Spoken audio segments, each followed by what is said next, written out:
ప్రభునందు ప్రియ ఒలివ channel TV ప్రేక్షకులకు యేసుక్రీస్తు నామములో వందనాలు తెలియపరచుకుంటున్నాం. ఈ సమయంలో దైవ సేవకులు పాస్టర్ పి మత్తయ్య గారు దేవుని వాక్యాన్ని ప్రకటించెదరు. చెబ్రోల్ మండలం ఆమెన్ ప్రార్థనా మందిరం వారు సమర్పించు ఈ దేవుని యొక్క వాక్య పరిచయను ఒలివ ఛానల్ ప్రేక్షకులు వీక్షించి దైవ దీవెనలు పొందవలసిందిగా ప్రభు పేరిట మీకు హృదయపూర్వక వందనాలు తెలియపరచుకుంటున్నాం. దేవునికి స్తోత్ర. ఈ ఒలివ ఛానల్ను అపేక్షిస్తున్న మా ప్రియులకు నా హృదయపూర్వకమైన వందనాలు. మరి ఈ ఛానల్ ద్వారా నేను మిమ్మల్ని కలుసుకోవటం కూడా దేవుడు నాకు ఇచ్చిన గొప్ప ధన్యత, భాగ్యం నేను తలస్తూ ఉన్నాను. అంతా సంతోషంగా ఉన్నారా? దేవుడు మిమ్మల్ని దీవించునుగాక. దేవుని వాక్యాన్ని చదువుకుందామండి. ఈ సమయంలో ద్వితీయోపదేశకాండం 30వ అధ్యాయం 19 నుంచి కొన్ని మాటలు నేను చదివి వినిపించడానికి ఇష్టపడుతున్నాను. నేడు జీవమును, మరణమును, ఆశీర్వాదమును, శాపమును మీదుట ఉంచి భూమి ఆకాశాలను మీ మీద సాక్షులుగా పిలుచుచున్నాను అని దేవుడు మాట్లాడుతున్నాడు.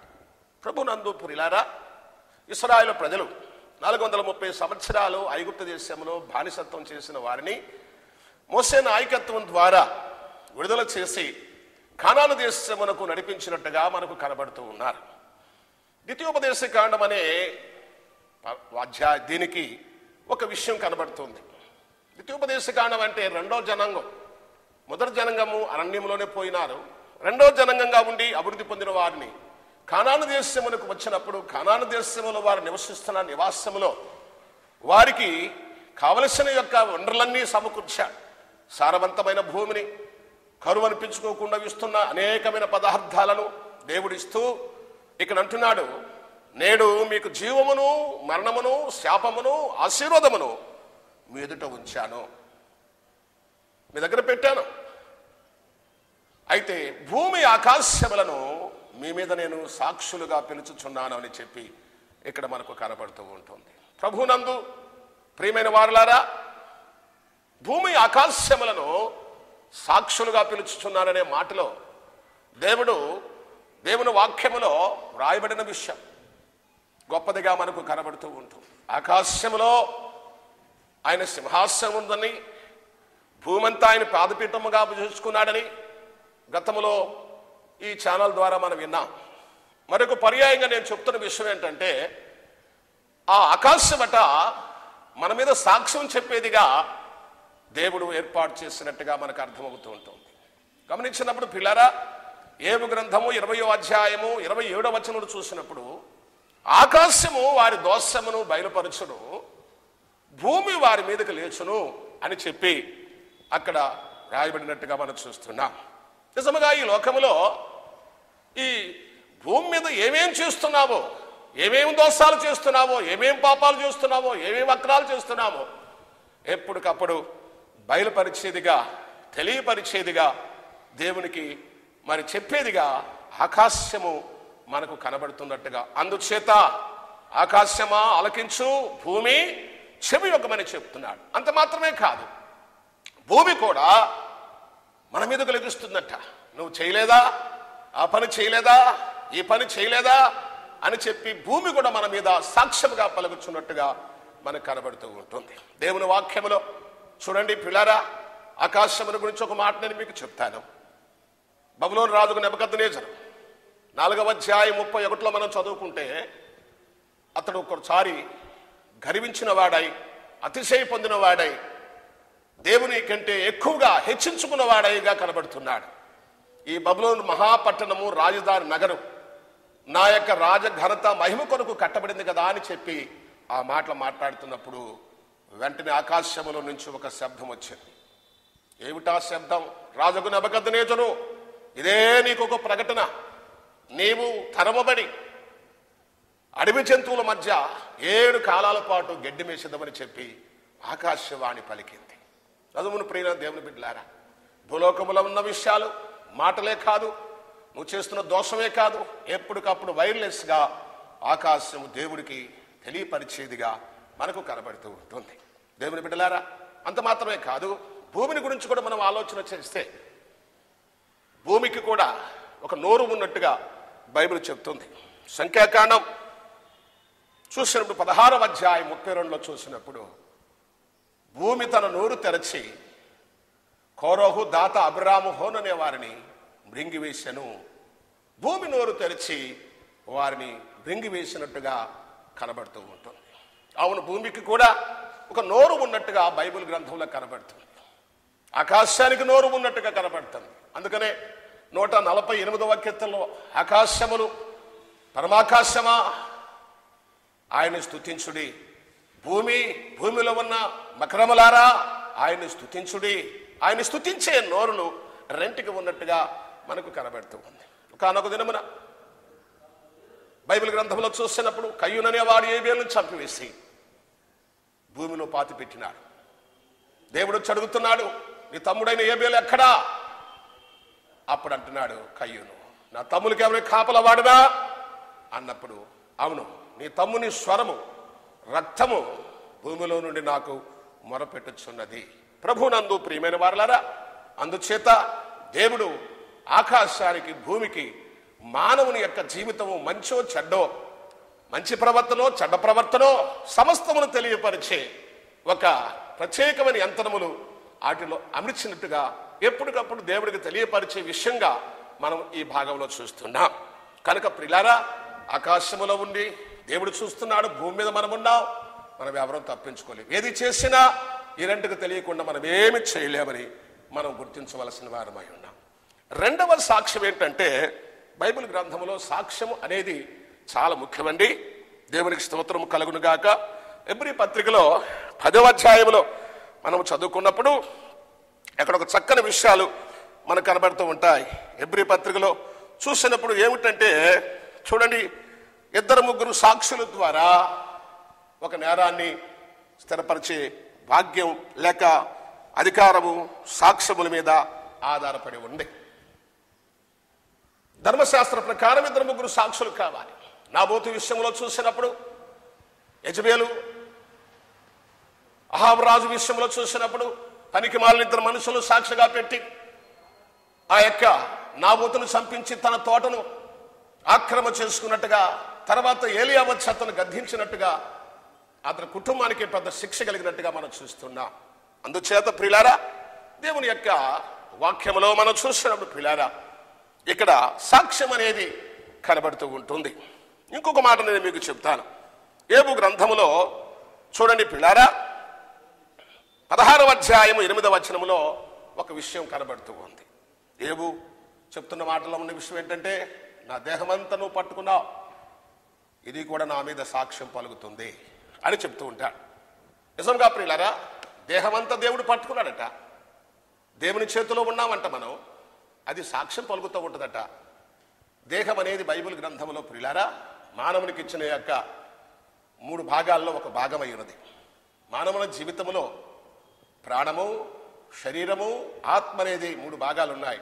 దశలోనికలకు రాసిన పత్రిక 5వ అధ్యాయము 22 ప్రకారం ఈ మూటిలో దేహం అనేది చాలా ప్రాముఖ్యమైనది.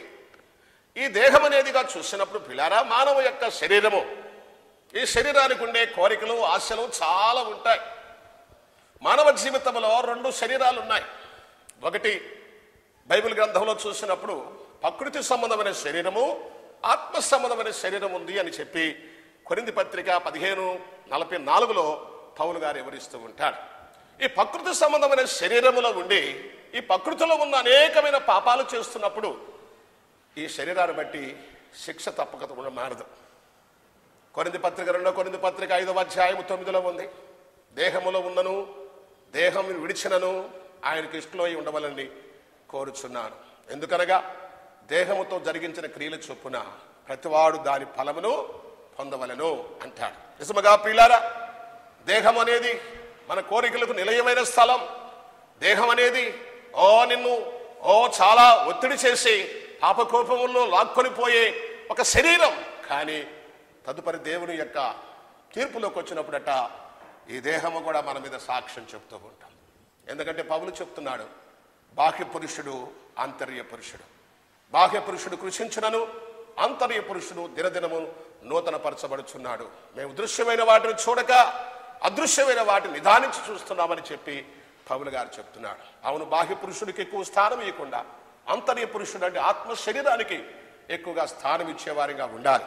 లేదా ఈ బాహ్య శరీరము పట్టుకొని ఉన్నావు, ఇది కూడా మా మీద సాక్ష్యం పలుకుతుంది అనేదిగా ఇక్కడ రెండవ సాక్ష్యంగా కనబడుతూ ఉంది. ప్రియులారా, దేహాన్ని ప్రేమించి దేహంతో ఉండి మనము ఈ భోగేచ్ఛలు కనుక చేశామంటే తద్వారా వచ్చే ఫలితం నిత్య నరకం. ధనవంతుడు ఒకడుండెను, అతడు ఉదారంగు బట్టలను సన్నపనార వస్త్రము ధరించుకుని ప్రతిదినము సుఖపడుచు. అతడు చనిపోయి పాతాళమునకు పోయెను. దేవుని వాక్యములో కనబడుతున్న సత్యం మనకు కనబడుతుంది. రెండవదిగా చూసినప్పుడు మా క్రియలు మా మీద పాపంగా సాక్ష్యం ఇస్తున్నాయని చెప్పి యెషయా గ్రంథంలో మనకు కనబడుతుంది. ప్రభువునందు ప్రియులారా, దేవుని యొక్క వాక్యంలో చూసినప్పుడు దేవునికి స్తోత్రములు. యెషయా గ్రంథము 59వ అధ్యాయములో ఇక్కడ ఒక చక్కని మాట మనం చదువుకుంటున్నాం. చూసినప్పుడు ప్రియులారా, యెషయా గ్రంథము 59వ అధ్యాయములో చూసినప్పుడు ఏముంటుందంటే ఇక్కడ మేము చేయు తిరుగుబాటు క్రియలను ఎదుట ఉన్నవి, మా పాపములు మా మీద సాక్ష్యం పలుకుతున్నవి. దేవునికి స్తోత్రములు ప్రియులారా. ఒకటి, మూడవదిగా దేహములో పాపం ఎప్పుడు కోరుతూ ఉంటుంది, పాపం చేయటానికి ఇష్టంతో కలిగిస్తూ ఉంటుంది. కనుక ప్రియులారా, ఈ పాపము మన మీద తిరిగి మళ్ళీ మన మీదే సాక్ష్యం చెప్పేటట్టుగా ఆత్మీయ జీవితంలోనికి పోకుండా నరకానికి తీసుకుపోయే సాక్ష్యాలు పలికేటట్టుగా మనము చూస్తున్నాం. చూసినప్పుడు ప్రియులారా, మరి సంఖ్యాకాండములో చూసినప్పుడు 33వ అధ్యాయం 23వ వచనంలో చూసినప్పుడు 32వ అధ్యాయం 23లో ఈ పాపము మిమ్మల్ని పట్టుకొనును. బాగా అర్థం చేసుకుందా, నువ్వు చేసే పాపం ఒక రోజు నేను పట్టుకుంటుంది, సాక్ష్యం చెప్పుద్ది, నిత్య నరకానికి తీసుకుని పోతుంది. దేవునికి స్తోత్రములు చెల్లిద్దాం. హల్లెలూయా, హల్లెలూయా. పాపం పట్టుకుంటుంది. చూడండి, పోలీస్ డిపార్ట్మెంట్ ఉంది, ఎవరిని పట్టుకుంటారు?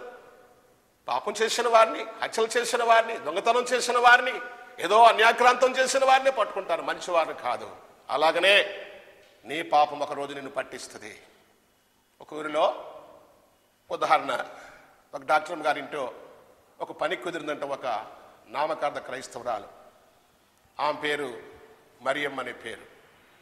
అమ్మా, నేను ప్రభుని నమ్ముకున్నాను, మంచిగా ఉంటున్నానమ్మా, చాలా నమ్మకంగా పనిచేస్తానంటే డాక్టర్ గారు సరేనమ్మా అని చెప్పి ఇల్లంతా విడిచిపెట్టి పనికి ఆమెను అప్పగించి ఆ వైద్యరీతిగా బయటకు వెళ్తాం రావడం కనబడుతూ ఉంది. కొద్ది రోజుల పాటు ఏమో మంచిగా ఉన్నట్టుగానే ఉంటూ రోజు ఒక దొంగతనం చేయటం ప్రారంభించింది. ఇంట్లో ఉన్న వస్తువులు తీసుకోవటం ప్రారంభించింది. రోజుకు ఒక వస్తువు పోతుంది. ఒకరోజు డాక్టర్ గారు అందట, ఏమో మరియమ్మా, పలానా వస్తువు కనబడతలేదమ్మా. అయ్యో అమ్మగారు, అమ్మగారు ఏమోనమ్మా. అమ్మమ్మో, నేను ఎంత నమ్మకంగా పనిచేస్తున్నాను, ఎంత నమ్మకస్తురాలని చెప్పుకుంటూ వస్తుందట. సరే, ఒక రోజున ఒక అలారం గడియారం టేబుల్ మీద పెట్టి ఆమె హాస్పిటల్కి వెళ్తానికి ఇంట్లో డ్రెస్ చేసుకుంటుంది. ఈరోజు ఏం తీసుకుని పోదామా అనుకుంది. ఏమో చేతులు కడుక్కుంది, పని అంతా అయిపోయింది. హాల్లోకి వచ్చి చూసేవరకల్లా చక్కగా ఉంది గడియారం. అది ఫారెన్ గడియారం, అలార గడియారం. ఆ ఆఫీస్కి వెళ్తానికి ఖచ్చితంగా 10 గంటలకి కీచ్ అక్కడ పెట్టింది. ఈ లోపల ఈ కీచ్ సంగతి ఆమెకు తెలియక గబక్కం తీసి ఒళ్ళు వేసుకొని అమ్మా వెళ్ళొస్తానని చెప్పింది. పోయినా అనే లోపల ఒక పేషెంట్ని తీసుకొని ఇద్దరు గబాబని గుమ్మంలోకి వచ్చారు. అమ్మ, హాస్పిటల్కి వెళ్ళదు, ఇంటికాడ ఉందా డాక్టర్ గారు అంటే ముందు వెళ్ళిపోతుందంటే ఆ హడావుడిలో ఆమె కూడా తిరిగి ఇంట్లో కాసేపు ఆలస్యం చేయాల్సి వచ్చింది. వచ్చి డాక్టర్ గారు టేబుల్ మీద ఉన్న గడియారం చూసింది. అరే ఇక్కడ గడియారం ఉండాలి, ఏమైపోయిందని కాదు, అమ్మో ఏమైపోయిందనమ్మా ఎవరోనమ్మా చేయాలని చేస్తున్నారేమో ఈ మాటలన్నీ చెప్పుకుంటూ వస్తుంది మరి అమ్మ. ఖచ్చితంగా 10 గంటలు అయ్యింది. ఆ ఒళ్ళు గడియారం కొట్టుకుంటా ఉంది. చూసింది డాక్టర్ గారు. ఎక్కడెక్కడ మోగుతుందంటే ఆ చీరలో పెట్టుకున్న ఒళ్ళో పెట్టుకున్న గడియారం 2 కాళ్ళ చంద్రుని ఒత్తేసుకుంటుంది. ఒత్తాగుద్దది. ఒక రోజున ఆ దొంగతనం ఆమెను పట్టించి. అలాగనే బైబిల్ గ్రంథంలో సంఖ్య నీ పాపము నిన్ను పట్టుకొనును. అలాగే ఇశ్రాయేలు ప్రజలు అంటున్నాడు, మా క్రియలన్నీ నీ ఎదుట ఉన్నాయ్యా, మా పాపములు మమ్మల్ని పట్టుకున్నాయి. పాపముల ద్వారానే వారు చాలా శిక్షలు అనుభవించారు. పాపముల ద్వారానే వారు అనేక సార్లు సరళకు పంపించారు దేవుడు. కనుక ప్రియులారా, దేహములో జరుగుతున్న పాపములను దేవునికి స్తోత్రములు కలుగును గాక. ప్రియులారా, దేవుని యొక్క సన్నిధిలో మనం ఒప్పుకునవలసిన వారమై ఉన్నాం. దావీదు ఒక రోజున ప్రార్థన చేస్తాడు. 19వ కీర్తనలో వ్రాయబడినది 12వ వచనంలో, అయ్యా ఏ పాపమును నన్ను వేలనీయకయ్యా, ఏ పాపమును నన్ను పట్టుకోనీకయ్యా, పాపాలను విడిచిపెట్టుటకు నాకు సహాయం చేయాలని చెప్పి దేవుని బిడ్డలారా మనం చూస్తున్నాం. 4వదిగా మనం చూసినప్పుడు దేహంలోనే ఉన్న అవయవాల్లో ఉన్న వాటన్నిటిని గురించి మనం చూస్తున్నాం. ఇక్కడ 2వ సమూయేలు గ్రంథం 1వ అధ్యాయం 16వ వచనంలో చూసినప్పుడు ఒక చక్కని మాట కనబడుతుంది. అమాలేకుడు వచ్చి దావీదుతో చెప్తున్నాడు, అయ్యా నీ ప్రాణం తీయటానికి చూసిన సవులు నేనే చంపేశానయ్యా, నేనే యుద్ధ భూమిలో చంపేశానయ్యా అని వచ్చి చెప్తూ ఉన్నాడు. ఓ దావీదుకు చాలా కోపం వచ్చేసింది. ఏంటి, దేవుని అభిషక్తుని చంపానని నువ్వు నాకు సాక్ష్యం చెప్తున్నావా, లేక బహుమానం ఇస్తాననుకున్నావా? నీవు చెప్పిన మాటే నీ మీద సాక్ష్యము. దగ్గరున్న వాడిని పిలిచి వీడిని చంపమని ఆజ్ఞాపించాడు. ఇప్పుడు ఇలాగా దేహంలో ఉన్న మనము బాగా అర్థం చేసుకోవాలి. మనకు భూమి ఆకాశాలు సాక్ష్యం ఉన్నాయి. రెండవదిగా దేహం సాక్ష్యం ఉన్నది. 3వదిగా 4వదిగా దేహంలో ఉండే పాపము మన మీద సాక్ష్యముగా ఉన్నది. ఇక్కడ చూసినప్పుడు దేవునికి స్తోత్రం కలుగును గాక. ఈ భాగంలో 5వదిగా మనం చూస్తే ఏది సాక్ష్యం? నీ నోటి మాట. బైబిల్ గ్రంథంలో చెప్పబడుతుంది ఒక చక్కని మాట. మత్తయి సువార్త 12:36లో మనుష్యులు పలుకు వ్యర్థమైన ప్రతి మాటను గురించి విమర్శ దినమందు దేవునికి లెక్క చెప్పవలసిన వారమై ఉన్నాం. అవును ప్రియులారా, మనం మాట్లాడే మాటలు ఎక్కడికి పోవండి. ఆ మాటలన్నీ వెలుగులో వినబడతాయి. ఈ మాటలన్నీ రికార్డ్ చేయబడతాయి. ఇదిగో చూడండి, మనం ఏం మాట్లాడుకున్నా ఆకాశం భూమి తప్పక దేవునికి ఆ వైర్లెస్గా చారవేస్తుంది. ఆయన ఎదుట మన పాపాలు ఉంచుకుంటున్నాడు. మోసే గారు రాస్తాడు 90వ కీర్తన 8వ వచనంలో, నీ ముఖ కాంతిలో మా రహస్య పాపములు కనబడుచున్నవి. అవును ప్రియులారా, దేవునికి స్తోత్రం కలుగును గాక. ఈ భాగంలో చూసినప్పుడు ప్రియులారా, ఆ మాటలు విస్తారమైన మాటలు, మనుషుడు పలుకు వ్యర్థమైన ప్రతి మాటను గురించి విమర్శ దినమందు లెక్కప్ప చెప్పాలి. అక్కడికి ఒక చిన్న ఉదాహరణ చెప్తాను. ఒక ఊరిలో ఒక రైతు ఉన్నాడు. ఆ రైతుకు ఒక పాలేరు ఉన్నాడు. ఆ రైతు ఎద్దులు మేపుకుంటూ ఆయన బహుగా సంతోషపడేవాడు. పంతపు గిత్తలను ఈ పాలేరు కూడా నమ్మకంగా పనిచేసేవాడు. వాటిని కట్టేసి మేపుడు చేత ఊడదీస్తే చాలా గంతులేస్తాయట. ఒక రోజున ఆ పాలేరు ఏం చేశాడో తెలుసా?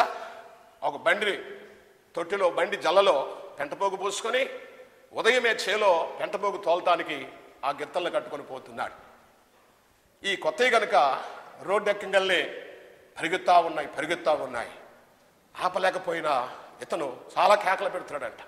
ఈ లోపల ఒక ఆమె ఒళ్ళు బద్ధకం చేత పిల్లవాడిని తెల్లారిపాటికి లేపి ఆ రోడ్డు మీద దొడ్డి కూకోబెట్టి, మెటల్ రోడ్డు అయితే ఇంటి ముందు పాసు ఉడుచుకుంటుందట. అప్పుడే తెల్లవారుతుందంట. చీకటిగా తెల్లవారుతుంది. ఈ పాలేరు రైతు జీతగాడు కేకలేస్తున్నాడు, అమ్మా పిల్లోడిది అని చెప్తుంటే అస్సలు లెక్కే చేయలేదట. ఆ పని బండిపోయి పిల్లోడు మెడ మీద పడి పిల్లోడు చచ్చిపోయాడు రోడ్డు మీద. తర్వాత ఆ అమ్మ ఏం చేసిందో తెలుసా? కేసు పెట్టింది.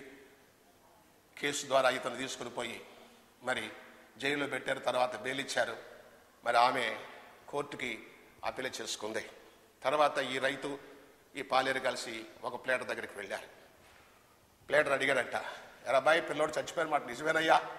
ఎట్లా చచ్చిపోయాడా? అయ్యా మా గిత్తలు కొత్తయండి, అవి పరిగెత్తున్నాయి, కేకలేస్తున్నాను, తీయలేదు, కానీ నడి రోడ్లను చచ్చిపోయాడా అని చెప్పాడంట. అయితే ఈ ప్లేటర్ అన్నాడంట, ఒరేయ్ రేపు కోర్టుకు వెళ్ళిన తర్వాత నేను చెప్పినట్టు చెప్పరా, తర్వాత నేను చూసుకుంటానంట. ఏం చేయమంటావా అన్న. ఏమి లేదు, ఆ అమ్మి సాక్ష్యం చెప్పుద్ది, ఆ ప్లేటర్ గవర్నమెంట్ ప్లేటర్ వాదిస్తాడు, జడ్జి గారికి చెప్పేస్తాడు, తర్వాత నేను పిలుస్తానరా. నేను పిలిచినప్పుడు ఒక మాట చెయ్యి, ఎలా అంటే అను, ముగడుగా ఉండరా, నేను తర్వాత చూసుకుంటాను అన్నాడంట. సరే వెళ్ళిపోయారు. కోర్టులోకి వెళ్ళిన తర్వాత గవర్నమెంట్ ప్లేటర్ వాదించాడు ఆమె పక్షంగా. అయ్యా కుటుంబ నిరంతరం అనేది పెట్టారు కదా, ఒక బిడ్డకే ఏమో ఆపరేషన్ చేయించుకుంది, ఇక ఆమెకి నా ఆదరించే దిక్కే లేరు, దారుణంగా ఈ పిల్లవాడిని చంపేశాడు అయ్యా ఈ వ్యక్తి, తగిన చర్యలు తీసుకోవాలండి, ఎస్ యువరానర్ మీరు న్యాయం చేయాలని చెప్పేసి ఆ ప్లేడర్ కూర్చున్నాడంట. తర్వాత వీడి తరపున ప్లేడర్ లేచాడంట. ఏరా అబ్బాయి, ఆ అమ్మి చెప్పే మాట నిజమేనా, నిజమేనా, పిల్లోడు చచ్చిపోయిన మాట నిజమేనా, బండి పోయిన మాట నిజమేనంటే ఈడంటాడు అంటున్నాడంట. ప్లేడర్ అన్నాడంట, సార్ వీడు మూగోడు అనుకుంటానండి, వీడికేం తెలియదు అనుకుంటాను, పాపం మూగోడు అండి, వీడికి తెలియదు అన్నాడంట. అప్పుడు ఆమంటుందంటే, కాదయ్యా వాడు దొంగ నాటకాలు ఆడుతున్నాడు, ఇక్కడికి వచ్చి పిల్లోడిది పిల్లోడిది పిల్లోడిది అని కేకలేశాడు, నేనన్నాను చెవులారా, ఎక్కడ మటుకు నాటకం ఆడుతున్నారని చెప్పిందంట. అప్పుడు ప్లేడర్ పట్టుకున్నాడంట, ఎస్ యువరానర్ రోడ్డు ఏమో తాతగాడి సొమ్ము కాదు, రోడ్డు మీద కుక్కోబెట్టిన పిల్లోడిని, అనేక వాహనాలు వస్తూ ఉంటాయి పోతూ ఉంటాయి, పెద్దగా వచ్చాయి చిన్నగా వచ్చాయి ఉంటాయి, అయినా వాడు తప్పేం లేదు, కేకలేశాడు కానీ తీయలేదు. న్యాయం చేయాలి మీరు జడ్జి గారు, న్యాయం చేసి తగిన శిక్ష విధించాలంటే ఆ జడ్జి గారు అన్నాడంట, 5,000 రూపాయలు జరిమానా, 3 ఏళ్ళు జైలు శిక్ష అన్నాడంటే. ఎవరికి? పిల్లోడిని చంపుకున్న తల్లికి. కాలం ఏదో తెలిసిన ప్రియులారా, ఒక మానవుడుగా ఉంటున్న ఒక ప్లేడరు అతి రహస్యమైన విషయాలను బయటికి తెచ్చి న్యాయాన్ని జరిగించినట్టుగా మనం చూస్తున్నాం. అలాగనే నువ్వు ఎన్ని మాటలు మాట్లాడుతున్నావో అవన్నీ దేవుని సముఖంలో ఉంటాయి. 5వదిగా కనబడుతూ ఉంటుంది. దేవునికి స్తోత్రం, హల్లెలూయా. 6వదిగా చూస్తున్నాం దేవుని వాక్యంలో, దేవునికి స్తోత్రం కలుగును గాక. ఇక్కడ ఒక సాక్ష్యం. యాకోబు హారామునకు వెళ్ళి 7, 14 ఇంకా 6 సంవత్సరాలు మామ దగ్గర కొలువు చేశాడు. ఇతనే మోసగాడిగా పోయి తండ్రిని అన్నను మోసం చేసిపోయిన ఈయన మామగారు 10 సార్లు మోసం చేశాడు ఈయన్ని. ఒక రోజున అంటాడు, మామా నాకు రావలసిన జీతం లెక్క చూడవచ్చినప్పుడు 30వ అధ్యాయము 33వ వచనం ఆదికాండం, నా న్యాయ ప్రవర్తనే నా మీద సాక్ష్యముగా ఉంటున్నది. దేవునికి స్తోత్రం చెబుదాం, హల్లెలూయా. నిజముగా ప్రియులారా, ఈ లోకంలో నువ్వు ఎట్లా ప్రవర్తిస్తున్నావో, ఏ రీతిగా నువ్వు తిరుగుతున్నావో, నీ ప్రవర్తన ఏంటో అది రేపొద్దున నీవు నడిచిన రకంతా చూపిస్తుంది. ఏ రోడ్డుని వెళ్తున్నావో, ఏ గొంతులోకి వెళ్తున్నావో, ఏ సందులోకి వెళ్తున్నావో, దేవుని సంధికి ఎంతకాలం వచ్చావో, ఇష్టం లేక మళ్ళీ ఎంత ఇష్టానుసారంగా తిరుగుతున్నావో, ప్రవర్తన అంటే నీ నడక సాక్ష్యం ఇస్తుంది. దేవుని వాక్యంలో వ్రాయబడిన మాట ఏందో తెలుసా? నీ ప్రవర్తన సరి చేసుకో, నీ ప్రవర్తన సరిదిద్దుకోవాలి. లేకపోతే నీవు నడిచిన అడుగులు, నువ్వు పోయిన దారి, నీ ప్రవర్తన అంతా సాక్ష్యం చెప్పుదు రేపొద్దున. ఎరా నా దగ్గరికి రాలేదా, ఇటుగుండా రాలేదా, ఈ సందుగుండా రాలేదుగా, ఈ గొంతుగుండా రాలేదా నువ్వు? చూసారా ప్రియులారా? కనుక ఇక్కడ యాకోబు చెప్తున్న మాటలో ఉన్న సారాంశం ఏంటంటే, న్యాయ ప్రవర్తన నాకు సాక్ష్యముగా ఉండును. ఎంతో నడుచుకున్నాను, 20 సంవత్సరాలు నీ మందలు ఎట్లా అభివృద్ధి అయినాయో, నువ్వెంత విస్తరించావో, నీ మందలకి ఎట్లా ఆ చూలు కట్టి పిల్లలేసినాయో చాలా అర్థం చేస్తుంది. నేను రాకముందు కొద్దిగా ఉంది కదా అయ్యా, నీకు చాలా అభివృద్ధి పొందావు అని చెప్పేసి యాకోబు అక్కడ న్యాయ ప్రవర్తన నాకు సాక్ష్యం అని చెప్తున్నాడు. అవును ప్రియులారా, న్యాయ ప్రవర్తనగా మనం దేవుని సంధిలో నడుచుకునే వారిగా, మన ప్రవర్తన సరిచేసుకునే వారిగా, సామెతల గ్రంథంలో ఉంది 3:6, నీ ప్రవర్తన అంతటి మీద దేవుని అధికారంకు ఒప్పుకో, అప్పుడు నీ త్రోవలన్నీ ఆయన సరళం చేస్తాడు. దేవుని బిడ్డలారా, ఆయన అధికారం కనుక ఒప్పుకుంటే నీ ప్రవర్తన, నీ త్రోవలు, నీ ఆలోచనలు, నీ కలిగిన మొత్తం సరళం చేసి ఆశీర్వదించి అభివృద్ధి పరిచేవాడిగా చేస్తున్నాడు. 7వ విషయం చెప్పిన మాటలు ముగిస్తాను. 7వ సాక్ష్యం ఏందో తెలిసిన ప్రియులారా, యాకోబు పత్రిక 5వ అధ్యాయం 1లో చూసినప్పుడు ఇక్కడ ఒక చక్కని మాటలు మనకు కనబడుతూ ఉన్నాయి. దేవునికి స్తోత్రం కలుగునుగా. యాకోబు పత్రికలో ఈ యాకోబు గారు యేసు ప్రభు యొక్క సోదరుడుగా మనకు కనబడుతూ ఉన్నాడు. ఈయన ఇక్కడ ఒక విషయాన్ని తెలియపరుస్తున్నాడు. ఏమిటి యాకోబు గారు తెలియపరిచే విషయాన్ని మనం బాగా అర్థం చేసుకుంటే, ప్రభునందు ప్రియులారా, అయ్యో ధనవంతులారా, మీ మీదకి వచ్చేది ఉపద్రవమును గూర్చి ప్రలాపించి ఏడుడే. ఎందుకు ఏడవాలి? మీ ధనము చెడిపోయాను, మీ బంగారము ఎండియు తుప్పు పట్టెను, వాటి తుప్పు మీ మీద సాక్ష్యముగా ఉండి అగ్నివలె మీ దేహమును కాల్చివేయుచున్నది. ప్రైజ్ ది లార్డ్, హల్లెలూయా. కాల్చివేయుచున్నది. నిజముగా దేవునికి ఇవ్వని యొక్క ధనం, దేవునికి ఇవ్వని కానుకలు నీ దగ్గర ఉంటే ఒకరోజు నీ మీద సాక్ష్యం. దేవునికి ఇవ్వకపోతే అపవాదికిని దాని దూతలకు సిద్ధపరిచిన నిత్యాగ్నిలోకి పొమ్మన్నాడు మత్తయి సువార్త 25:41-42. నిజముగా ప్రియులారా, దేవునికి చేయగా మనము ఉంచుకోకూడదు. అటు తుప్పు మన శరీరాన్ని తినేసి మన శరీరానికి ఎంతో బాధ కలిగిస్తుంది. ఎక్కడ కలిగిస్తుంది? నరకంలో కలిగిస్తుంది. దాని నుంచి తప్పించుకుందాం. బైబిల్ గ్రంథంలో ఒక చక్కని మాట ఉంది, ఇప్పుడు క్రీస్తు యేసునందున్న వారికి శిక్షా విధి లేదు. దేవుని వాక్యం చెప్పబడుతుంది, నా మాట విని నన్ను పంపిన వాడిని విశ్వాసం ఉంచువాడు తీర్పులోనికి రాక మరణములో నుంచి జీవులోనికి వెళ్ళిపోతున్నారు. ప్రార్థన చేసుకుందామండి. మహోన్నతుడు వారి తండ్రి యేసయ్యా, మీరు మాతో మాట్లాడినందుకు వందనాలు. మా ప్రియులను మీరు దర్శించినందుకు వందనాలు. మేమందరము మా మీద ఉండే సాక్ష్యాల గురించి భయపడి తప్పుకొని ప్రభువా, మేము ఆ తీర్పులోనికి పోకుండా తప్పుకుంటానికి నీ మాట విని నడుచుకున్నట్టు సహాయము చేయమని యేసు ప్రభు ద్వారా అడుగుచున్నాను తండ్రి, ఆమేన్. మా చిరునామా పాస్టర్ పి మత్తయ్య గారు, ఆమెన్ ప్రార్థనా మందిరం, చేబ్రోల్ మండలం, చేలిపాలెం, గుంటూరు జిల్లా. మా సెల్ నంబర్ 9290879514.